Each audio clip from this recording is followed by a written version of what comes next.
بسم اللہ الرحمن الرحیم۔ میں نے ایک مناظرے میں بخاری سے اس نے بخاری کی پڑھی، میں نے بخاری کی پڑھ دی۔ میں نے کہا آپ بتاؤ کس کتاب سے پڑھو گے؟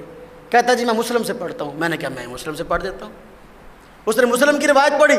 میں نے کہا جی حضرت جابر بن سمرہ رضی اللہ تعالیٰ عنہ سے روایت ہے، نبی کریم صلی اللہ علیہ وسلم کے متعلق وہ فرماتے ہیں کہ نماز میں رفع الیدین صحابہ کرام کر رہے تھے، نبی کریم صلی اللہ علیہ وسلم گھر سے باہر نکلے، آپ نے فرمایا کیا ہو گیا؟ میں تمہیں دیکھ رہا ہوں کہ تم نماز کے اندر اپنے ہاتھوں کو اٹھا رہے ہو، اسکون فی الصلاۃ، نماز میں سکون اختیار کرو۔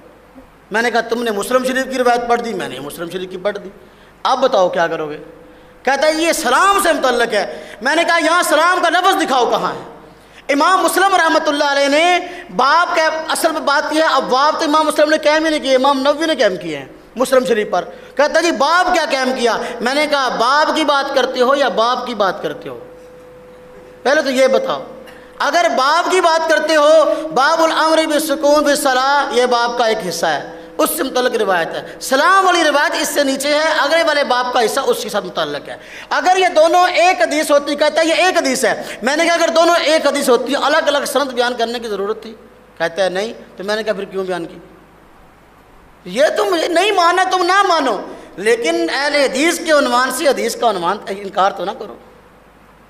پھر مجھے کہنے لگا نماز کے اندر ہے اسکنوا فی الصلاۃ، نماز میں سکون اختیار کرو، تو پھر شروع نماز میں کیوں کرتے ہو؟ میں نے کہا فرمایا حدیث کے الفاظ پہ غور کرو، اسکنوا فی الصلاۃ نماز میں سکون اختیار کرو، تو بھائی جو شروع نماز کا رفع الیدین ہے وہ نماز کے اندر نہیں، نماز کے باہر کا ہے۔ تکبیر تحریمہ نماز کے لیے شرط ہے، شطر نہیں ہے۔ پڑھا ہوا نا آپ نے، یہ سمجھانے کی ضرورت نہیں۔ ہاں جی، تو لہذا اسکنوا فی الصلاۃ میں رکوع کا داخل ہے، سجدے کا داخل ہے، اس کا ترک یہاں سے ثابت ہے۔ غیر مقلد بھی کہتے ہیں منع دکھاؤ، حدیث سے منع دکھاؤ۔ ہم کہتے ہیں بھائی منع حکم کے مقابلہ میں ہوتا ہے، ایک حکم کی روایت تم پڑھ دو، منع کی ہم پڑھ دیتے ہیں۔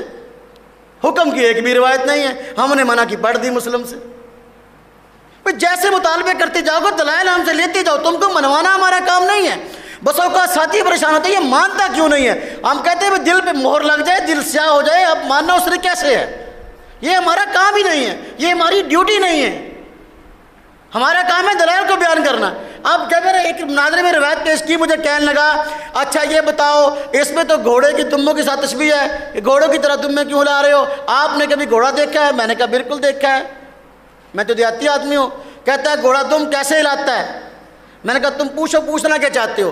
کہتا ہے گھوڑا جب دم ہلاتا ہے وہ تو تم یوں ہلاتا ہے، ہم رفع الیدین یوں کرتے ہیں۔ میں نے کہا سبحان اللہ، ہم دیہاتی ہیں، ہم نے گھوڑے کو دیکھا ہے، گھوڑا دم عام طور پر یوں ہلاتا ہے، لیکن جو گھوڑا سرکش ہو، مالک کا نافرمان ہو، تو جب بہت غصے میں ہوتا ہے پھر یوں ہلا کے نا یوں بھی ہلاتا ہے۔ بات سمجھ میں آئی؟